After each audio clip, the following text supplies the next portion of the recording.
கைகாரியங்கள் எல்லாம் நடைபெற்று இப்பொழுது ஸ்பர்ஷாபுதி அப்படின்னு சொல்லக்கூடிய ஒரு அற்புதமான நிகழ்வு நடைபெற்றது.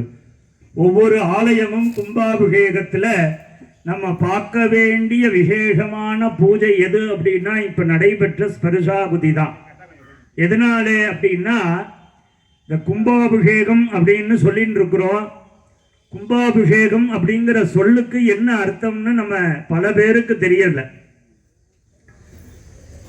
என்ன நினைச்சுட்டு இருக்கிறோம், கும்பாபிஷேகம்னா இங்க கலசம் கும்பம் வச்சிருக்காங்க, இதை கொண்டு போய் கோபுரத்துல தண்ணி ஊத்துறது தான் கும்பாபிஷேகம்னு நம்மலாம் நினைக்கிறோம். அது இல்லை. இன்னும் சில பேர் சொல்லுவாங்க, மூலஸ்தானத்தில் இருக்கக்கூடிய சிலையில கொண்டு போய் இந்த கும்பத்தை ஊத்துறதுனால கும்பாபிஷேகம்னு சில பேர் சொல்லுவாங்க. அதுவும் கிடையாது சாமி. அப்புறம் அதுவும் இல்லை இதுவும் இல்லைன்னா என்ன அப்படின்னா, கும்பாபிஷேகம் அப்படிங்கிற சொல்ல ரெண்டாக்கி பார்க்கணும். கும்பகா பிளஸ் அபிஷேகம் கும்பாபிஷேகம்னு பேர். இந்த கும்பகம் அப்படின்னா என்ன அர்த்தம் அப்படின்னா நிலைநிறுத்துதல் அப்படின்னு பொருள். எதை நிலைநிறுத்துகிறோமோ அதற்கு கும்பகம் அப்படிங்கிற சொல்லானது நமக்கு கிடைக்கின்றது. இந்த சிவாச்சாரியார்கள் எல்லாம் யாமம் அப்படின்னு ஒன்று செய்வாங்க. காத்தை இழுத்து நிறுத்தி விடுறது 3 செயல்பாடு. அது 3க்கும் பேர் வச்சிருக்கிறாங்க. ரேச்சக கும்பக பூரக கிருபைனா அப்படின்னு சொல்லுவாங்க. ரேச்சகம் அப்படின்னா வெளியிலே இருக்கக்கூடிய நல்ல காற்றை உள்ளே இழுப்பதற்கு ரேச்சகம் அப்படின்னு பேர். இந்த இழுத்த காற்றை உள்ளேயே நிறுத்துவதற்கு கும்பகம் அப்படின்னு பேர். திரும்ப அந்த காற்றை விடுறதுக்கு பேரு பூரகம். அதான் ரேச்சக கும்பக பூரக கிருபைனா அப்படின்னு சொல்லுவார்கள். அப்ப நமக்கு என்ன அதிலிருந்து கிடைக்கிறது? நிலைநிறுத்துதல், காத்தை நிறுத்துவதற்கு கும்பகம் அப்படின்னு பொருள். இப்ப இங்க நேர்த்தியிலிருந்து யாகம் நடந்து கொண்டு இருக்கின்றது. அம்பாளுடைய மூல மந்திரம், வேத மந்திரம், காயத்ரி மந்திரங்களை சொல்லி அந்த அம்பாளுடைய சக்தியை வளர்த்திருக்கின்றார்கள் இந்த யாக குண்டத்துல. இந்த யாகம் செய்யப்பட்ட அருள் சக்தியை தர்ப்ப கயிறு போட்டிருக்கிறாங்க. இங்க இருந்து யாகசாலையிலிருந்து மூலஸ்தானம் வரைய கயிறு போட்டிருக்கிறாங்க. அந்த கயிறு வழியாக இந்த அருள் சக்தியானதை கொண்டு அந்த சிலையில கொண்டு சேர்த்து அந்த சிலையிலேயே அந்த அருள் சக்தி நிற்கணும். நம்ம இவ்வளவு செலவு பண்ணி எல்லாம் பண்ணியிருக்கிறோம். இந்த அம்பாள் உடனே இந்த அருள் சக்தி அந்த சிலையில் இல்லாம வெளியில போயிட்டா நமக்கு என்ன அப்புறம் பலன்? அப்படி போகக்கூடாதுங்கிறதுக்காக இந்த அருள் சக்தியை எல்லாம் தர்ப்ப கயிறின் வழியாக மூலஸ்தானம் என்று சொல்லக்கூடிய கருவறையிலே இந்த 7 சப்த மாதாக்கள் 7 அம்பளுடைய சிலையில கொண்டு சேர்த்து அந்த சிலையிலேயே அந்த அம்பாளை நிலைநிறுத்துதல், தங்க வைக்கக்கூடியதற்கு தான் கும்பகம் அப்படின்னு சொல்றது. செய்து திருப்பி இந்த கலசத்தை எடுத்து அபிஷேகம் பண்ணுவார்கள். இப்ப இன்னும் கொஞ்ச நேரத்தில் அந்த கலசம் புறப்பாடாகி அபிஷேகம் செய்வார்கள். இந்த 2 நிகழ்வுகளும் நடப்பதற்குத்தான் கும்பாபிஷேகம் அப்படிங்கிற சொல் நமக்கு வந்தது. நாமெல்லாம் என்ன நினைச்சிட்டு இருக்கோம், இன்னும் சாமி பத்திரன்னு சொல்லிட்டு இருக்காரு, நம்ம 10-20க்கு வந்தா சரியா இருக்கும் அப்படின்னு நம்மளாம் நினைச்சுட்டு இருக்கிறோம். இங்கேன்னு இல்லை, நம்ம எந்த ஊர்ல போனாலும் கும்பாபிஷேகம் பத்திரிகையில டயம் போட்டிருப்பாங்க. அந்த டயத்தை பார்த்துட்டு கரெக்டா விஐபி மாதிரி அந்த டயத்துக்கு நம்ம போறது. அப்படி இருக்கக்கூடாது. நம்ம என்னைக்கும் அம்பாளுடைய அந்த தெய்வத்தினுடைய அடிமை. நம்ம என்னைக்குமே அவருடைய சிஷ்யர்கள், குழந்தை. நம்ம வீட்டில் ஒரு குழந்தைக்கு கல்யாணம் நடக்குது. கல்யாணம் நடக்கிற டைம் போட்டிருக்கிறாங்க. அந்த அப்பா அம்மா அவங்க சொந்தக்காரங்களும் அந்த டயத்துக்கு தான் போய் நிற்போமா? எப்படி காலையிலே எழுந்திருச்சு சீக்கிரம் குளிச்சுட்டு போய் அந்த கல்யாணத்துக்கு 2 மணி நேரம் முன்னாடியே போய் எல்லா வேலையும் பார்த்துட்டு நம்ம இருப்போம். அது மாதிரி நம்மலாம் இருக்கணும். நம்ம ஆலயம், நம்ம அம்பாள், அப்பதான் நமக்கு கும்பாபிஷேக பலன் கிடைக்கின்றது. சில பேர் நினைப்பாங்க, எத்தனையோ கோயில் கும்பாபிஷேகத்துக்கு போறேன், இன்னும் எனக்கு கஷ்டம் தீரலேம்பாங்க. எப்படி பார்த்தேன்னா தெரியும், அந்த தண்ணி ஊத்துற டயத்தில் போய் நின்று பார்த்துட்டு வருவாங்க. அப்படி இருக்கக்கூடாது. என்னைக்குமே இந்த ஸ்பர்ஷாகுதின்னு நடக்கக்கூடிய இந்த 3 தடவை போயிட்டு வருவாங்க. இந்த ஸ்பர்ஷாகுதி அருள் சக்தியை ஒரே தடவையில் கொண்டு போய் சேர்க்க முடியாது, அவ்வளோ சக்தி. அதை 3 பாகங்களாக பிரித்திருக்கின்றார்கள். ஆத்ம தத்துவம், வித்யா தத்துவம், சிவதத்துவம் என்று சொல்லக்கூடியதான பிரம்மா விஷ்ணு ருத்ரங்கிற மாதிரி பிராமி வைஷ்ணவி ருத்ராணின்னு சொல்லக்கூடிய 3 சக்திகளாக பிரித்து, இப்போ ஒருத்தரால் எவ்வளோ தூக்க முடியும்? ஒரு 5 கிலோவை வெயிட்டை தூக்கலாம், 10 கிலோவை தூக்க முடியும். 50 கிலோவை கொடுத்தா தூக்க முடியுமா? நம்மளால முடியாது. அப்போ என்ன பண்ணணும்? அந்த கட்டை பிரிக்கணும். அதை கொஞ்சம் கொஞ்சமாக ஒரு 10 கிலோவாக கட்டணும். கட்டினோம்னா தூக்கலாம் ஈஸியாக. அதுபோல் இந்த அம்பாளுடைய அருள் சக்தி இந்த யாகத்தில் நிறைந்து இருக்கின்றது. அதை ஒரே நேரத்தில் கொண்டு போய் அதில் சேர்க்க முடியாததுனால 3 சக்திகளாக பிரித்து ஆத்ம தத்துவம், வித்யா தத்துவம், சிவதத்துவமாக இந்த யாகத்திலிருந்து இப்போ கொண்டு போய் அம்பாள் அந்த பிம்பத்தில் கொண்டு சேர்த்திருக்கின்றார்கள். இப்போ இந்த கலசம் கொண்டு போய் அடுத்தது அபிஷேகம் செய்வது தான் பாக்கி. பூர்ணாகுதி தீபாராதனை முடிஞ்சோடனே கலசம் புறப்பட்டோன்னு கொண்டு போய் அந்த சிலைக்கு அபிஷேகம் செய்வார்கள். இந்த 2 நிகழ்வுகளுக்கும் சேர்த்து தான் கும்பாபிஷேகம் அப்படிங்கிற சொல் வந்தது.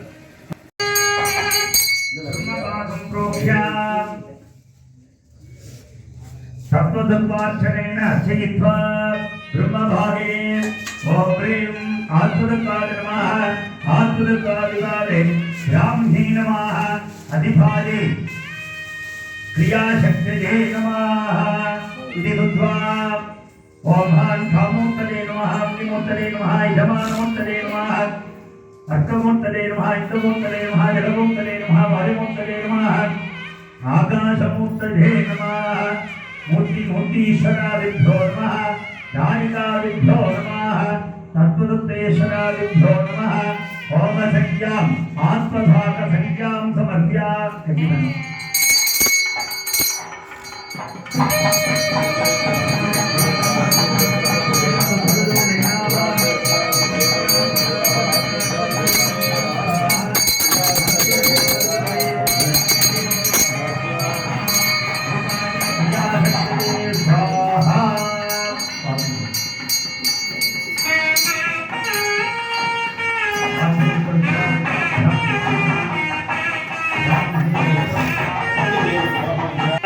नमः कुंडमध्ये स्त्रीना संप्रोक्ष्य ओम हां विद्यादद्वादन वैष्णवे मुक्तदे नमः वैष्णवे नमः दिवाले ज्ञानशक्त्या दिवाले ज्ञानशक्तिये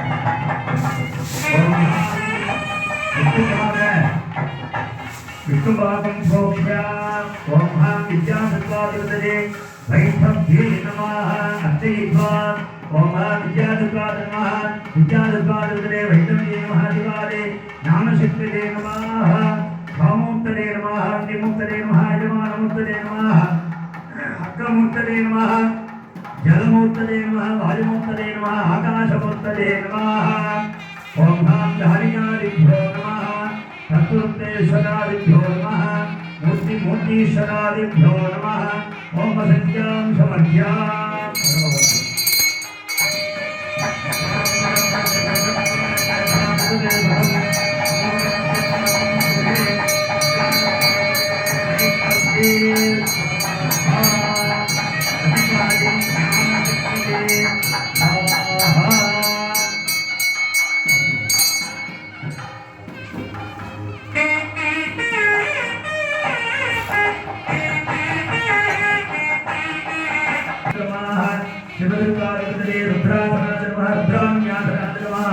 रुद्राणीमूर्तये नमः दिवाले दीक्षामूर्तये नमः यजमानमूर्तये नमः हर्कमूर्तये नमः जलमूर्तये नमः वायुमूर्तये नमः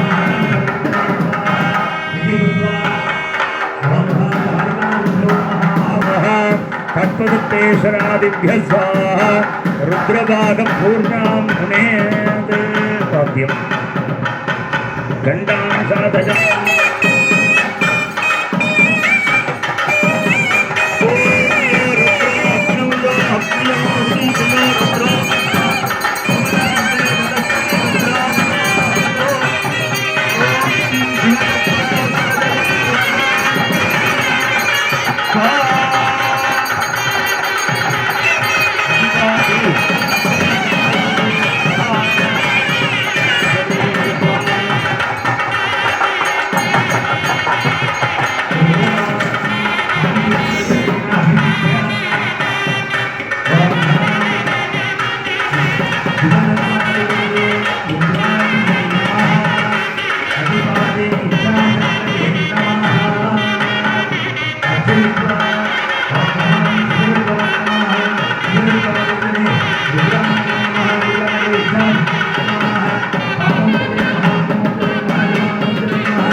नमः सप्तमात्र देवता नमः सप्तमात्र देवता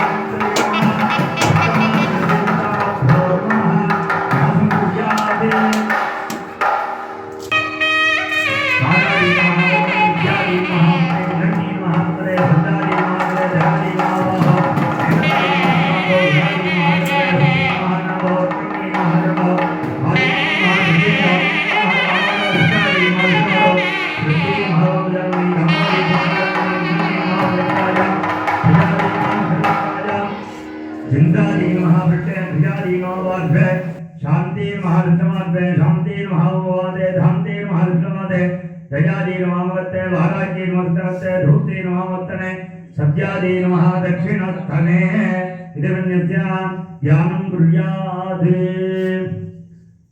अरुणमणिनिभाङ्गं नग्निकेशं करण्डं धमरुकधृतसोटं खड्गहस्तं कपालम् अनलनजरनाथं आसनं बुद्धपीठा अखिल भुवनमाता सप्तमात्र स्वरूपिणी ओम ऐं ह्रीं क्लीं सप्तमात्र देवताभ्यो नमः मूलेन आवाह्य आवागन स्थापन धनिदान धनिरोधन दिग्बन्धन अपकुण्डन दारत्रयादि होनिमुद्रामृतस्य पाद्य आचमनीय अर्घ्यादिकं दत्त्वा स्नानाद्युपचारान् विधाय वस्त्र गन्ध पुष्प अक्षतेः निक्षिप्य पुष्पैः सम्पूज्य आत्मतत्त्वविद्यात्म शिवतत्त्वादिपादे सप्तमात्र देवताभ्यो नमः ब्राह्मणादिभ्यो नमः ओम हां पीडसिक्के नमः नयाङ्गभक्तस्य भोगाङ्गं प्राप्य प्रथमावरणे ओम हां ईशानमूर्धाय हुमादिभ्यो नमः द्वितीयावरणे वामादिभ्यो नमः तृतीयावरणे भद्रिण्यादिभ्यो नमः चतुर्थावरणे सचीदेव्यादिभ्यो नमः पंचमावरणे ओम हां खड्गादिभ्यो नमः इत्यावाक्य अर्घ्यं दत्त्वा भस्मं गर्भं गृहीत्वा यजामहे सुगन्धिं मुष्टिबद्धनं उर्वारुकं युबन्धनान् मृत्योर्मुक्षीय मामृताते आचार्यः दर्पमुदे नामकरणं कृत्वा ओम ऐं ह्रीं क्लीं ब्राह्मी नमः ओम ऐं ह्रीं क्लीं मागेश्वर्यै नमः ओम ऐं ह्रीं क्लीं कौमार्यै नमः ओम ऐं ह्रीं क्लीं वैष्णव्यै नमः ओम ऐं ह्रीं क्लीं वाराह्यै नमः ओम ऐं ह्रीं क्लीं इंद्राण्यै नमः ओम ऐं ह्रीं क्लीं चामुण्डायै नमः इति नामकरणं कृत्वा धूप दीप नैवेद्य उपचारादिभिः सन्तोषयेत् वाद्यम्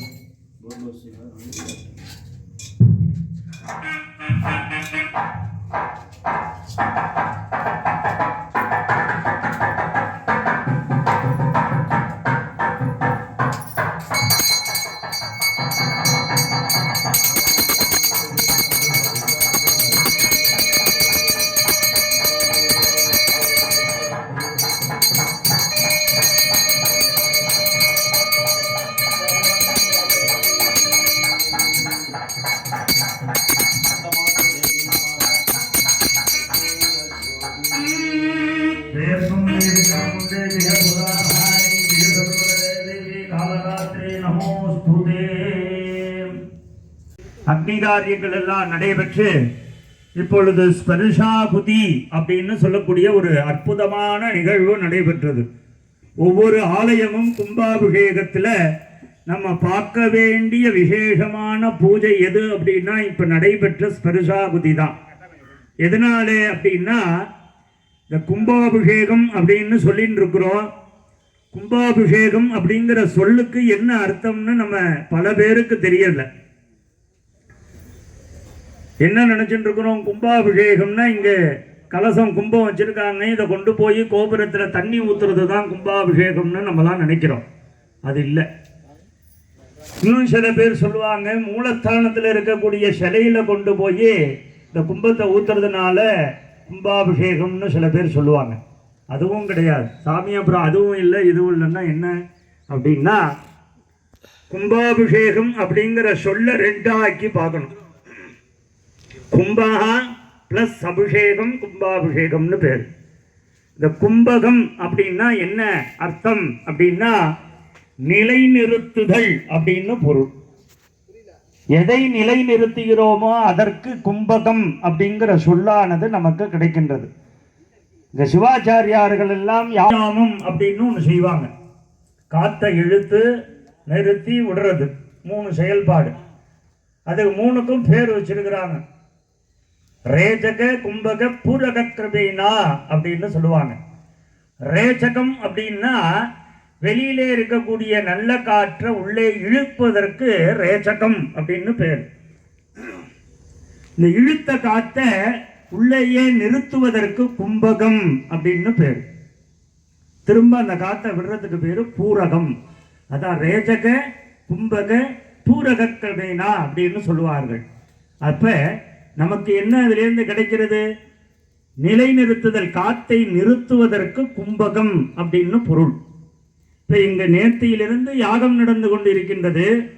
அம்பாளுடைய மூல மந்திரம், வேத மந்திரம், காயத்ரி மந்திரங்களை சொல்லி அந்த அம்பாளுடைய சக்தியை வளர்த்திருக்கின்றார்கள் இந்த யாக குண்டத்துல.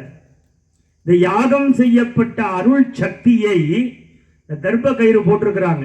இங்கேருந்து யாகசாலையிலிருந்து மூலஸ்தானம் வரைய கயிறு போட்டிருக்கிறாங்க. இந்த கயிறு வழியாக இந்த அருள் சக்தியானதை கொண்டு அந்த சிலையில கொண்டு சேர்த்து அந்த சிலையிலேயே அந்த அருள் சக்தி நிற்கணும். நம்ம இவ்வளவு செலவு பண்ணி எல்லாம் பண்ணியிருக்கிறோம். இந்த அம்பாள் உடனே இந்த அருள் சக்தி அந்த சிலையில் இல்லாமல் வெளியில போயிட்டா நமக்கு என்ன அப்புறம் பலன்? அப்படி போகக்கூடாதுங்கிறதுக்காக இந்த அருள் சக்தியை எல்லாம் தர்ப்ப கயிறின் வழியாக மூலத்தானம் என்று சொல்லக்கூடிய கருவறையிலே இந்த 7 சப்த மாதாக்கள் 7 அம்பளுடைய சிலையில கொண்டு சேர்த்து அந்த சிலையிலேயே அந்த அம்பாளை நிலைநிறுத்துதல், தங்க வைக்கக்கூடியதற்கு தான் கும்பகம் அப்படின்னு சொல்லுவது. செய்து திருப்பி இந்த கலசத்தை எடுத்து அபிஷேகம் பண்ணுவார்கள். இப்ப இன்னும் கொஞ்ச நேரத்தில் அந்த கலசம் புறப்பாடாகி அபிஷேகம் செய்வார்கள். இந்த 2 நிகழ்வுகளும் நடப்பதற்குத்தான் கும்பாபிஷேகம் அப்படிங்கிற சொல் நமக்கு வந்தது. நாமெல்லாம் என்ன நினைச்சிட்டு இருக்கோம்? இன்னும் சாமி பத்திரன்னு சொல்லிட்டு இருக்காரு. நம்ம 10-20க்கு வந்தா சரியா இருக்கும் அப்படின்னு நம்மளாம் நினைச்சுட்டு இருக்கிறோம். இங்கேன்னு இல்லை, நம்ம எந்த ஊர்ல போனாலும் கும்பாபிஷேகம் பத்திரிகையில டைம் போட்டிருப்பாங்க. அந்த டயத்தை பார்த்துட்டு கரெக்டா விஐபி மாதிரி அந்த டயத்துக்கு நம்ம போறது. அப்படி இருக்கக்கூடாது. நம்ம என்னைக்கும் அம்பாளுடைய அந்த தெய்வத்தினுடைய அடிமை. நம்ம என்னையுமே அவருடைய சிஷ்யர்கள், குழந்தை. நம்ம வீட்டில் ஒரு குழந்தைக்கு கல்யாணம் நடக்குது. கல்யாணம் நடக்கிற டைம் போட்டிருக்கிறாங்க. அந்த அப்பா அம்மா அவங்க சொந்தக்காரங்களும் அந்த டயத்துக்கு தான் போய் நிற்போமா? எப்படி காலையிலே எழுந்திருச்சு சீக்கிரம் குளிச்சுட்டு போய் அந்த கல்யாணத்துக்கு 2 மணி நேரம் முன்னாடியே போய் எல்லா வேலையும் பார்த்துட்டு நம்ம இருப்போம். அது மாதிரி நம்மலாம் இருக்கணும். நம்ம ஆலயம், நம்ம அம்பாள். அப்பதான் நமக்கு கும்பாபிஷேக பலன் கிடைக்கின்றது. சில பேர் நினைப்பாங்க, எத்தனையோ கோயில் கும்பாபிஷேகத்துக்கு போறேன், இன்னும் எனக்கு கஷ்டம் தீரலேம்பாங்க. எப்படி பார்த்தேன்னா தெரியும், அந்த தண்ணி ஊத்துற டயத்தில் போய் நின்று பார்த்துட்டு வருவாங்க. அப்படி இருக்கக்கூடாது. என்னைக்குமே இந்த ஸ்பர்ஷாகுதின்னு நடக்கக்கூடிய இந்த 3 தடவை போயிட்டு வருவாங்க. இந்த ஸ்பர்ஷாகுதி அருள் சக்தியை ஒரே தடவையில கொண்டு போய் சேர்க்க முடியாது, அவ்வளோ சக்தி. அதை 3 பாகங்களாக பிரித்திருக்கின்றார்கள். ஆத்ம தத்துவம், வித்யா தத்துவம், சிவதத்துவம் என்று சொல்லக்கூடியதான பிரம்மா விஷ்ணு ருத்ரங்கிற மாதிரி பிராமி வைஷ்ணவி ருத்ராணின்னு சொல்லக்கூடிய 3 சக்திகளாக பிரித்து, இப்போ ஒருத்தரால எவ்வளவு தூக்க முடியும்? ஒரு 5 கிலோவை வெயிட்டை தூக்கலாம், 10 கிலோவை தூக்க முடியும். 50 கிலோவை கொடுத்தா தூக்க முடியுமா? நம்மளால முடியாது. அப்ப என்ன பண்ணணும்? அந்த கட்டை பிரிக்கணும். அதை கொஞ்சம் கொஞ்சமா ஒரு 10 கிலோவா கட்டணும். கட்டினோம்னா தூக்கலாம் ஈஸியா. அது போல இந்த அம்பாளுடைய அருள் சக்தி இந்த யாகத்துல நிறைந்து இருக்கின்றது. அதை ஒரே நேரத்தில் கொண்டு போய் அதுல சேர்க்க முடியாததுனால 3 சக்திகளாக பிரித்து ஆத்ம தத்துவம், வித்யா தத்துவம், சிவதத்துவமாக இந்த யாகத்திலிருந்து இப்ப கொண்டு போய் அம்பாள் அந்த பிம்பத்துல கொண்டு சேர்த்திருக்கின்றார்கள். இப்ப இந்த கலசம் கொண்டு போய் அடுத்தது அபிஷேகம் செய்வதுதான் பாக்கி. பூர்ணாகுதி தீபாராதனை முடிஞ்சோடனே கலசம் புறப்பட்டோன்னு கொண்டு போய் அந்த சிலைக்கு அபிஷேகம் செய்வார்கள். இந்த 2 நிகழ்வுகளுக்கும் சேர்த்து தான் கும்பாபிஷேகம் அப்படிங்கிற சொல் வந்தது. நம்மலாம் தெரிஞ்சுக்கணும். ஒரு நல்ல நிகழ்வுகள்ல நம்மலாம் இதெல்லாம் தெரிஞ்சுக்கிறதுக்கு நமக்கெல்லாம் அம்பாள் ஒரு வாய்ப்பை கொடுத்திருக்கிறா அப்படிங்கிறத தெரிவித்துக் கொண்டு இப்ப அடுத்த என்று சொல்லக்கூடியதான அம்பாளுக்கு இந்த 2ஆம் காலத்தினுடைய அங்கமாக மூலிகை திரவியங்களை எல்லாம் நிறைவாக இருக்குது. நம்ம கோயில்ல எதையுமே குறையே இல்லை. குறைன்னு தேடி பிடிக்கலான்னு பார்த்தா கூட கிடைக்க மாட்டேங்குது. சின்ன ஆலயம்தான், ஆனா நிறைய சக்தி அதிகமா இருக்கு இந்த அம்பாளுக்கு. அது ஒரு பழமொழி சொல்லுவார்கள், மூர்த்தி சிறுசு கீர்த்தி பெருசும்பாங்க. சிறியதான ஆலயம் இருந்தாலும் அம்பாளுடைய அருள் சக்தி பரிபூர்ணமாக இருப்பதனால இங்க குறைகளே இல்லாமல் நிறைவான யாக வேள்விகளும் நிறைவான மந்திரங்கள், நிறைவான திருமுறைகள், வாத்தியங்கள், திரவியங்கள் எல்லாமே நிறைவாக அற்புதமான ஒரு ஆலயம். இந்த ஆலயத்தை பார்க்க பார்க்க கண்கோடி வேணும். ஏன்னா இந்த கோயில்லாம் ரொம்ப பழமையான கோயில். ஆலயங்கள்ல போய் கும்பாபிஷேகம் பார்க்கறதுக்கு ரொம்ப கொடுப்பன வேணும். இன்னைக்கு புதுசா கோயிலை கட்டிக்கிறோம் போட்டிக்குன்னு. பணம் இருக்குங்கிறதுனால ஒரு சொந்தமா ஒரு கோயிலை கட்டிக்கிறாங்க. அப்படிலாம் பண்ணக்கூடாது. அந்த ஊர்லயே இருக்கக்கூடிய பழமையான கோயிலை திருப்பணி செய்யணும். அதுதான் நம்மளுடைய சந்ததிகளுக்கு நாம் செய்யக்கூடிய காட்டக்கூடிய ஒரு நல் வழி. அந்த கோயிலில் பார்த்தேன்னா அந்த ஊர் சிவாலயம் பாழடைஞ்சு கிடக்கும். பக்கத்திலேயே பார்த்தேன்னா புதுசா ஒரு சாமியை தூக்கி கொண்டு வந்து வச்சு கோயிலை இழைச்சிருப்பாங்க கிரேனைட் போட்டு. அதனால எல்லளவும் பலன் கிடையாது. ஏன் அப்படின்னா அந்த ஊரினுடைய சாநித்தியத்தை நமக்கு இவ்வளவு நாள் நம்மளுடைய முன்னோர்கள் நமக்காக நம்ம சந்ததிகளை எல்லாம் கொடுத்தது யாருன்னு கேட்டீங்கன்னா அந்த ஊர்ல இருக்கக்கூடிய பழமையான சிவாலயம் இல்ல பழமையான பெடாரி மாரி காளி கோயில்லாம் பழமையான கோயில்கள் இருக்கும். அந்த கோயிலெல்லாம் நம்ம பார்த்து அதை திருப்பணி செய்து அந்த தெய்வத்தை மீண்டும் உயிர்களை உண்டாக்கினோம்னா நமக்கு ஈஸியா போடும். இப்ப நாம புதுசா ஒரு இடத்துல ஒரு மாங்கன்னை வைக்கிறதுக்கு ஒரு மாங்கன்னு அந்த இடத்துல சின்னதா இருக்கு. அதை நல்லா அணை கட்டி அதற்கு நீர் பாய்ச்சினோமையானால் சீக்கிரமா வரும். அதுபோல தெய்வத்தினுடைய அருள் சக்தி அந்த பழமையான ஆலயத்துல நமக்கு நிறைஞ்சிருக்குமா. அதை நம்ம வெளிக்கொண்டு வர்றது தான் இந்த மாதிரி புனரமைப்புகள் செய்வதனால அந்த அருள் சக்தி நமக்கு கிடைக்குது. அதுவும் நம்மளுடைய அம்பாள் ரொம்ப அதிசயமான அம்பாள், பிரம்மாண்டமா இருக்காங்க. அந்த சப்த மாத்திரைகள்லாம் பார்க்க 7 அம்பாள் இதுல. ஒன்னு பிராகி, மாகேஸ்வரி, கௌமாரி, வைஷ்ணவி, வாராகி, இந்திராணி, சாமுண்டி அப்படின்னு சொல்லக்கூடிய 7 அம்பாள்கள். இந்த 7க்கு பேரு தான் சப்த மாதா அப்படின்னு சொல்றது. சப்த மாதா வேற, சப்த கன்னிகைகள் வேற. 7 கன்னிங்கிறது வேற. சில கோயில் இருக்கும். நம்ம இந்த அரியலூர் ரோட்ல இருக்கக்கூடிய ஐயனார் கோயிலுக்கு எதிர்த்தாப்புல இருக்க ஆகாச மாரியம்மன் கோயில்ல இருக்கு சப்த கன்னி, சப்த கன்னிமார்கள் அப்படிம்பாங்க. அவர்கள் வேற. ஆனா சப்த மாதாங்கிறது சாட்சாத் பரமேஸ்வரி பராசக்தியினுடைய அம்சம். அப்பேற்பட்ட அந்த பராசக்தியினுடைய அம்சம் நமது கொலாயனம் கொண்டாளுடைய அம்பாள் ஆலயத்துல அம்பாள் சக்தியை பூர்ணமா இருக்கு. இந்த கோயிலுக்கு வந்து வெள்ளிக்கிழமை விளக்கை ஏற்றி நாம வேண்டிட்டு போற காரியங்கள் வெற்றி ஜெயத்தை கொடுக்குமா. அதனால எல்லாரும் வந்து இந்த அம்பாளை வேண்டிக் கொள்ளணும். அதோட நம்ம அம்பாளுடைய ஆலயத்துல ஒரு தனிச்சிறப்பு. இங்க பெருமாள் இருக்க. பெருமாள்னா சாதாரண பெருமாள் இல்லை, கலியுக வரதராஜ பெருமாள், கம்ப பெருமாள் என்று சொல்லுவார்கள். இந்த அரியலூர் மாவட்டத்துல கள்ளங்குறிச்சிங்கிற ஊர்ல இருக்கார். அந்த பெருமாளுக்கு பழமையான சுவாமி இந்த பெருமாள். அங்க கூட இத்தனாவது வருஷம் தான் எடுத்து வச்சிருக்கிறாங்க. 200 வருஷத்துக்கு முன்னாடி 100 வருஷத்துக்கு முன்னாடி தான். ஆனா இங்க இருக்கிறத பார்த்தேன்னா கிட்ட 400-500 ஆண்டுகளுக்கு பழமையான பெருமாளா இருப்பார் போல இருக்கு அந்த விக்கிரக சிலையை பார்த்தா. அப்பேற்பட்ட பழமையான தெய்வம் இந்த கம்ப பெருமாள் என்று சொல்லக்கூடிய மகாவிஷ்ணு.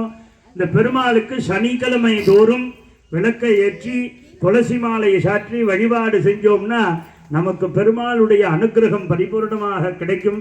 அது மட்டும் இல்லாமல் நமது ஆலயத்தில் கருப்பண்ண சுவாமி, மதுரை வீரன், இந்த தெய்வங்கள்லாம் சூழ்ந்து அம்பாளானவள் இருக்கின்றாளாம்.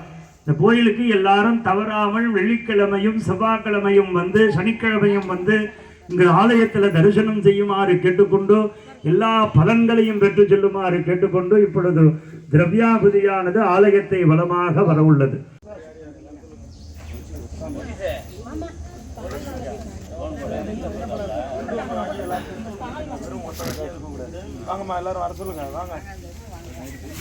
எங்க போயிருக்காங்க?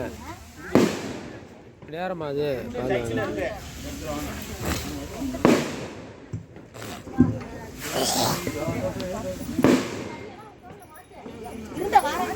ஓம் கணாநாம் ஸ்வா கணபதிகும் ஹவாமஹே கவிம் கவீனாமுபமஸ்ரவஸ்தமம் ஜேஷ்டராஜம் பிரம்மணாம் பிரம்மணஸ்பத ஆனஸ்மின்வர்ணோதிபிः சீதசாதனம் ஓம் மகாகணபதயே நமः जातवेदसे सुनवामसो मम राजीयतो निदहाति वेतः सनः परिषदति दुर्गानि विश्वानावेव सिन्धुं सितात्यग्निः तामग्निवर्णां तपसा ज्वलन्तीं वैरोचनीं कर्मफलेषु जुष्टां देवीं शरणमहं प्रपद्ये तुलसी तुलसे नमः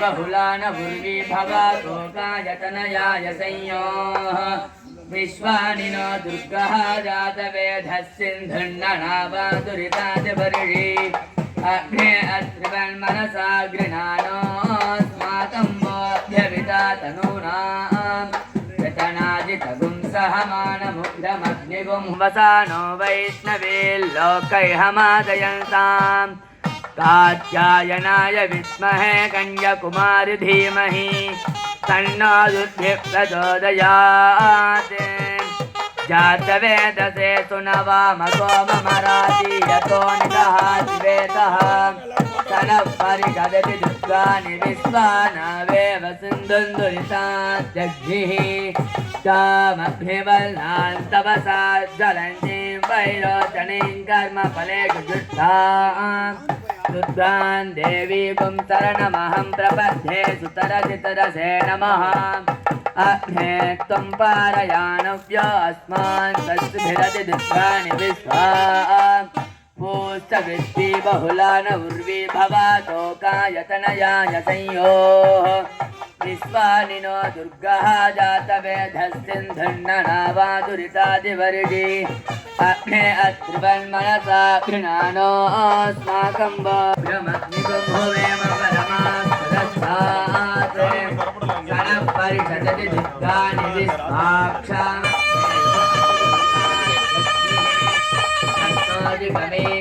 अध्वरेषु तनास्तहो दानव्यस्तसच्चि स्वाञ्चाग्ने तनुवं पिभ्रयस्वास्मभ्यं च सौभगमायजस्व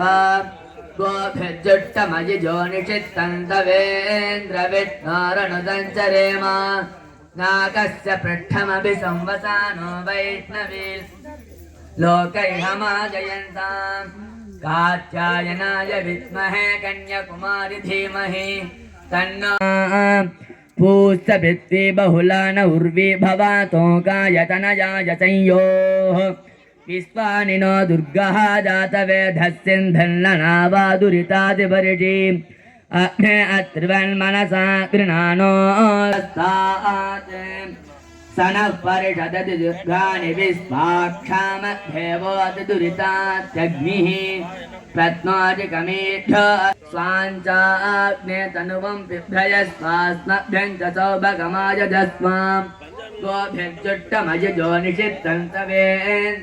गोभिर्जुट्टमजिजोनिषित्तन्तवेन्द्रविष्णोरनुसञ्चरेम नाकस्य पृष्ठमभि संवसान् ॐ सञ्च मे मयश्च मे प्रियञ्च मे नुगामश्च मे कामश्च मे सौमनसश्च मे भद्रञ्च मे वत्स्यश्च मे स्वश्च मे भगश्च मे द्रविणञ्च मे यन्दाच मे பக்தகோடிமை என்பர்களே, நமது சப்தமாதா என்று சொல்லக்கூடியதான கொலாயிரம் கொண்டாளுடைய ஆலய கும்பாபிஷேகம் அற்புதமான முறைகளை இன்னும் சற்று நேரத்திலே நடைபெற இருக்கின்றது. அதன் ஒரு அங்கமாக கும்பாபிஷேக யாகத்தினுடைய நிறைவு மகா பூர்ணாகுதியானது இப்பொழுது நடைபெறுகின்றது. வாத்தியம் ஓம் பூர்ணாகுதவத்கவாஞ்சோதே கருணமேவாத்மாபே அத்யானேவ பிரதிஷ்டதே ஓம் ஹ்ரீம் துர்கமாத்ருகா தேவ்யை ஓம் தத்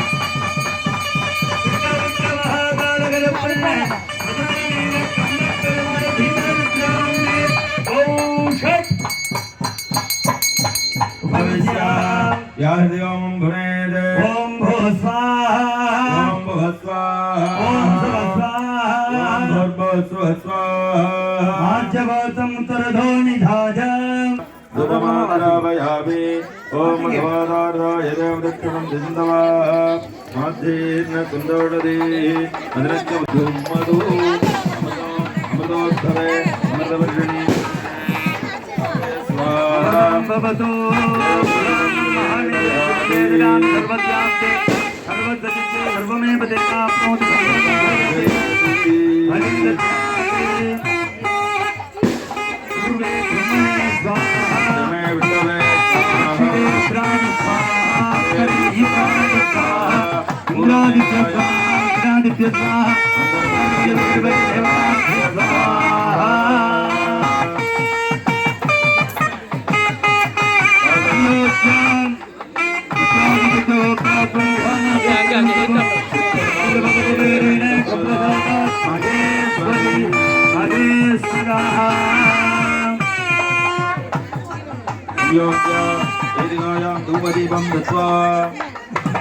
ये गार्डन